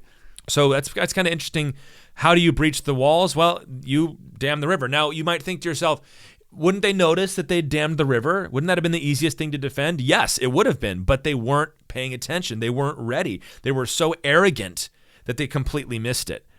And there's various accounts that I've read that they, of course, the one that the Bible even admits is that they took the city without a fight. There was no battle. They just took it. Belshazzar was killed. Some people have speculated, and I think there are some historical accounts that Belshazzar was assassinated, and it was kind of their way of coming to the Persians and saying, Look, we killed him. Yeah, look, we killed him. But it could be that they just executed the king, which is not, it's not beyond the pale of warfare, is that we're going to get rid of the ruler that we're trying to overthrow. And interesting, Zach, if Nabonidus is the first ruler of the kingdom and he's not there, Belshazzar is the second ruler of the kingdom and he's killed, Daniel is the third ruler of the kingdom. That means Daniel is negotiating the surrender of Babylon to the Persians. Gets a battlefield promotion all of a sudden. Yeah, no, that's exactly. That's amazing. That's crazy. Talk to me about that. Yeah. That'll blow your mind. Well, I think it's so interesting that he keeps not wanting. A couple of things are interesting. Number one, he keeps not wanting this, and the Lord keeps saying, "No, I'm good. You're gonna." Yeah, I'm putting you in this position, and I wonder if it's similar to with like Esther, where God's like, "Look, I'm taking care of my people. I'm not going to put you guys in a position where you will have no voice at the table here when all this stuff is getting discussed." Or even like he said to Jonah, is like, "Yeah, Babylon's an evil empire, but look at how many people are here. Right. I don't want the city to get sacked. If we can do this peacefully, let's just do it peacefully." So let's get Daniel to do it. Exactly. He puts Daniel, who Daniel we know is not only has supernatural wisdom from the Lord, but he also seems like he was just a smart guy. Like he knew, and he had, I'm sure Daniel had, imagine being Daniel, and for years you're like, man, if they just made me king, like here's what I would do. Golly, this is dumb. Why is he doing that? And finally the Lord's like, all right, here, I'm going to give you this authority that you can use to protect these people, to salvage something from this, to keep there from being this destruction. In the ancient world, especially, man, when a city is taken, we just kind of say that as a sentence, like, oh yeah, they took the city. It is like an apocalyptic event. Everyone is robbed, killed, raped, everything is Read burned. Lamentations again. Yeah, everything is burned. It's a horrifying thing to happen. I'd say the best depiction I've seen of this, and it's not horribly explicit and graphic, but I anytime I give a pop culture reference, you don't need to take it, but Sure. The best depiction I've seen of this that really gets the sense of it all is in the end of the movie Troy, when they come out of the Trojan horse and they sack the city. Like, they actually show what this would have been. There was a book I read, and I think I borrowed it when I was in college, and I forgot to write down what it was, but they talked about ancient warfare and how the tension of being outside a city for months and even years and hating the people inside, and all of your buddy got killed by these guys, but you can't do anything about it, and just the sheer anticipation of we're about to go into the city, and just how these guys would go into a frenzy when they had the chance to finally get turned loose. And the only orders are destroy the city, burn everything, kill everybody, take whatever you can, which is why we read things like Rome was unable to repress or hold back the Syrian conscripts when they attacked Jerusalem, because this is their ancestral enemy, and now we get a chance to come in and destroy it. And that's how, as a general, you need to sack a city, because you're counting on that payday. Like, if you've been sieging this city, you're maybe out of food, or you're close. You maybe haven't, guys, we're going to get in there and then you'll get paid. I can't pay you this month because we're out of, the treasury is low, but trust me. Or the payment that they were promised was plunder. 100%. Whatever you can take, you can keep. Right. And so these guys, you can imagine the Jews are inside this city thinking, look, we've been we've had a hard time already. We've been forcibly relocated here. And if these guys get in, we're not high on the king's list of people he's worried about, and they knew what this was like. They'd already experienced this when the Babylonians came through and when the Assyrians came through. So it would have been all this worry, this anxiety, and then all of a sudden the Lord just puts Daniel in a place where he can negotiate. And I don't know I don't remember it's pretty historically. crazy when you read that. Insane. It's implied, but it's like, now maybe I'm sure there were others that yeah, you were just made third ruler of the kingdom, but also maybe who else wants that job at that point? I mean, it's just crazy. And then to see how because again, my understanding is historically it's noted in these sources this was kind of a peaceful changeover. Yes, which is weird. It's consistently reported that there was no fight, that they just took the city. Yeah, which is bizarre for that to happen. Now, and if Daniel, who Daniel gets the chance to do for Babylon what Jerusalem should have done to Nebuchadnezzar. Correct. Because the prophet Jeremiah was telling everybody, you need to submit yourself to Babylon. And if you submit yourself to Babylon, it will go better for you. You will be subjugated, but you're not going to be destroyed. And they called him a false prophet for that, and the city was sacked, and one of the worst examples in history we have of that. Daniel gets the chance to welcome the one that God has raised up, which is really part of the lesson of Daniel, is that you need to recognize the ones that God is raising up and submit yourself unto them, because submission to Cyrus and Darius, that's submission to God. Right. God sent them in there, and that was exactly that the hubris that the Israelites showed, is decided that no, we're going to fight them. We're strong enough, and God's like, you're going to get crushed. Yeah, we're going to hire Egypt. Yeah, Egypt's going to win, but then when Egypt lost at Carchemish, all of a sudden you're left holding the bag. You're going to get crushed. You're nothing, and I'm sending them. You're not going to beat me, God's saying. He's like, no, I'm sending them. This is my judgment. You're not going to somehow forestall my judgment. That's why I think sometimes it's a little silly when we do the whole Antichrist spotting thing, Tyler, as if we're going to stop him. Seriously. hey, no, if we can see him coming, we can stop. Everybody gets all worried about it. And it's like, guys, you know that he's God's judgment on the world, right? You understand, first of all, we're not going to be there. Furthermore, the Lord has told us how you push back against the Antichrist, right? And it's all the things that you are already doing, exactly. Hopefully. But it's this idea that somehow if I can see it coming, I can stop it. It's like, guys, it's all in the hand of the Lord. No. The Lord's hand was the one that was sending these people. And yes, in fact, again, we know historically, that was kind of your one bid. If you were sieged and you couldn't break the siege, you had better make terms quick, because if you make terms slow, every day you wait, the guys outside are getting hungrier, angrier, more frustrated. They're getting more of them are dying, through siege warfare. You're dumping things on them, and it's causing this anger. Sickness would come through, right? They'd run out of food. So that's what caused these crazy, violence explosions for sieges. Was the longer it went, the worse it got. So let's wrap this up a little bit here. A couple little more historical notes. It says, verse 31, Darius the Mede received the kingdom. Now we just said, wait a minute, the Persians, right? Well, you'll recall that the Persian Empire was actually a joint empire between the Medes, which was one kingdom, and the Persians, which was another kingdom. This is why every time symbolically Persia is addressed in the book of Daniel, it's got a dual nature to it. For example, the head of gold is followed by the chest and arms of silver. So you've got the two arms. Then he sees the vision of the bear with one side raised up above another.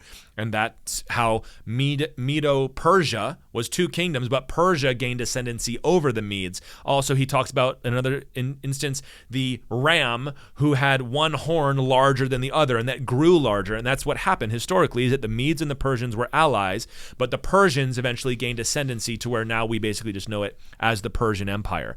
But it says Darius the Mede received the kingdom.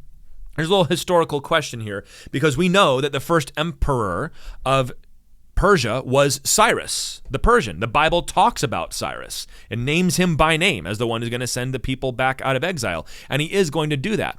So who is Darius? Darius the Mede is somebody who is not known to history. We have no historical records of Darius, but I think we can figure out what's going here. There's a couple examples, and one of them is maybe this was Cyrus, and Cyrus just had different names. This is not uncommon throughout history. We even see this in the Bible, where we have Solomon, but he's also called Lemuel, and he's also called what's the other, Jedediah? Loved by. So that's not uncommon, but I don't love that solution. I think it's better to look at it like this. The Persians are leading this empire, but when you have an alliance together, and you see this in World War II, they're kind of talking about who gets to take Berlin, who gets to take this battle. You have to be careful to be diplomatic. So while we know, if we can know and accept historically that Cyrus was the first emperor and he's the one who is in charge of this battle, it stands to reason that he's going to allow a Mede to take kind of the richest plum of the Babylonian Empire. Darius becomes king of Babylon, not emperor of the Persian Empire, but the ruler of the city of Babylon. Perhaps administrator of the former provinces of Babylon. So he is one king under the authority of the grand emperor. I think that makes an awful lot of sense. Why, Cyrus is heading up everything. So let's make sure that a Mede gets in charge of Babylon, so that way they can be, accommodated in their we know feelings. Historically that that's exactly how the Assyrians and then the Babylonians and then the Medes and Persians kind of did things. There was a big deal of look now, this new technology we've invented of empire is great, but it's so big that we kind of need to now start subdividing these provinces. And there was always these regional kings. I mean, reading the New Testament, it's all, okay, the Romans have sent over this new guy who's now the king of Palestine. We don't say, wait a second, I thought Julius Caesar was the emperor.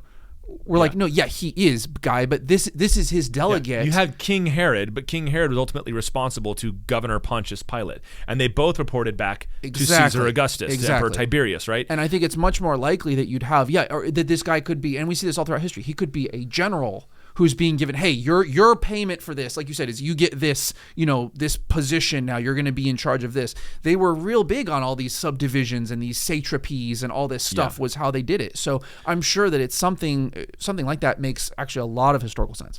Yeah, and I want to read these two passages real quick.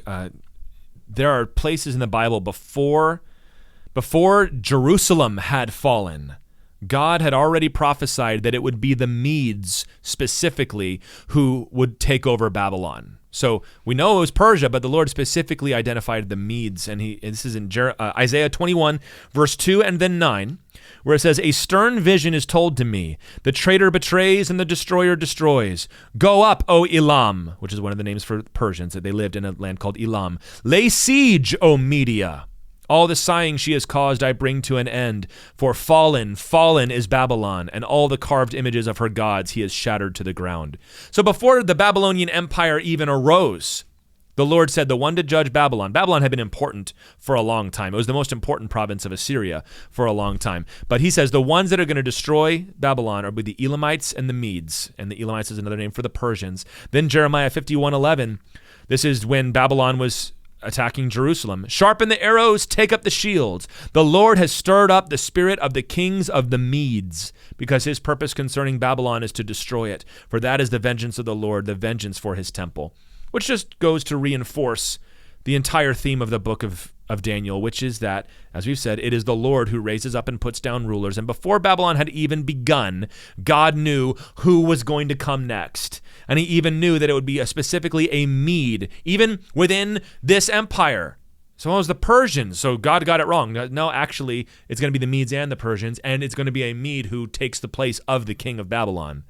Psalm 75, 6-7, "Not from the east or from the west, and not from the wilderness comes lifting up, but it is God who executes judgment, putting down one and lifting up another." Zach, any more thoughts on all this cool history and maybe anything on that final theme that we've been looking at, which is that God is the one that picks up and puts down, and it makes you feel small, and that's okay sometimes. Yeah, I think it's good for us to remember that, we talk about this all the time at church, the idea of tending your own garden, man, like that's when you see all this stuff and, man, this emperor is fighting this king and I don't even know what I'm going to do. Yeah, not much. You're going to go home, hang out with your wife, talk to your kids, read your Bible, like pray, do those things, And I think that's so good, man. You can almost feel the anxiety go out of your body when you say those things, like, oh, right. Hey, I don't have to be worried about these things. And I think it encourages us to see that we don't know right now, in any moment, any little slice of time, we don't know what the grand strategy that the Lord is working on is. Which means that we should expect that there'll be certain things. Do you think that the Jews were super excited about, oh, good, our town, our city, our town, our town, this empire is going to get destroyed and a new guy's going to come in? That's not an exciting thing for them. No, that's like Habakkuk. Yeah, this is terrible. Lord, when are you going to correct my people? He says, don't worry, I'm raising up the Chaldeans. He goes, but God, they're worse than we are. Right, and so it's not going to feel good to the people to see all of this stuff happen, but God has a plan. And I'm sure later on they're like, hey, remember when we were all scared about this? And now it's even better because God brought in these new people and Daniel's involved. And we need to remember that we don't know the end of the story and all this. And I know that can sound trite, but how many times does that happen in your life?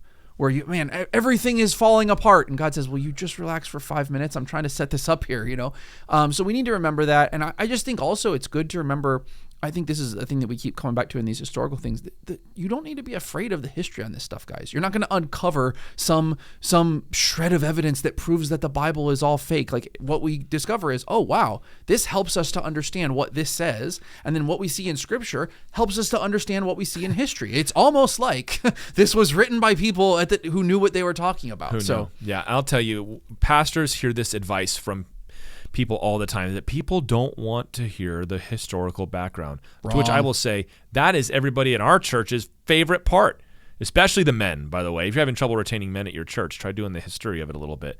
It's not just important for exegesis. It's exciting. It's fun to read. It's to place it in its context. And, I think, Zach, we're going to do one more on Daniel. I think we're going to do chapters 10 and 11. We're going to talk about the wars between the Seleucids and the Ptolemies. And we've done it before, but let's just take it through Daniel and see where we go from there, because that's an example of how prophecy has come true. And that's why we wanted to do Daniel. Exodus we were able to do in 1 week. Daniel, it's going to take a little more than that. But yeah, guys, trust the Lord. Trust that he's in charge. Your favorite president might get elected. Don't take credit for that. God's doing that. The guy that you hate might come up next. Well, God's got a plan for that too. And it doesn't mean that he's always going to make it wonderful, that God agrees with everything they do. It means that God is going to use them for his purposes. And we can trust also that the Lord is compassionate, not just for the Jewish people or just for Christians, but for all people. And that he desires to work out peace and love as much as he can, because he's a good God and he's a good Father. Well, thanks for listening today to the Ironworks podcast. Don't forget to check out the website, ironworks.media, where we are building the premier Christian resource network for Calvary Chapel. The new book, Firebrand, is out. By the way, Zach, I didn't mention this at the beginning. Firebrand on Amazon, which is not even our primary sales window, peaked at number 4 on new releases for books about missions and evangelism on Amazon's new releases list. And it peaked at number 4 on the bestsellers list for books about missions. So praise God, and thank you to everybody who's bought a copy of the book. That's just tremendous to say. So now we can officially, for the first time, we can call it Amazon bestseller Firebrand, the incendiary life of a New Testament Christian. How cool is that? I'm excited that people are enjoying it, and if you have not gotten a copy, get yourself a copy. I can say this: it is every bit the exciting missionary biography that you remember reading as a kid, man. It will make you feel like that, and it's good to remember that stuff, that God is still doing stuff out there, and that we get to be a part of it. Awesome. And hello to anybody who maybe heard about us first at the Mid-Atlantic Conference or the Calvary Chapel International Conference in LA. It was great to see you all out there, and I hope that you'll be part of the show in the future. We will see you next time right here on the Ironworks podcast. See you guys.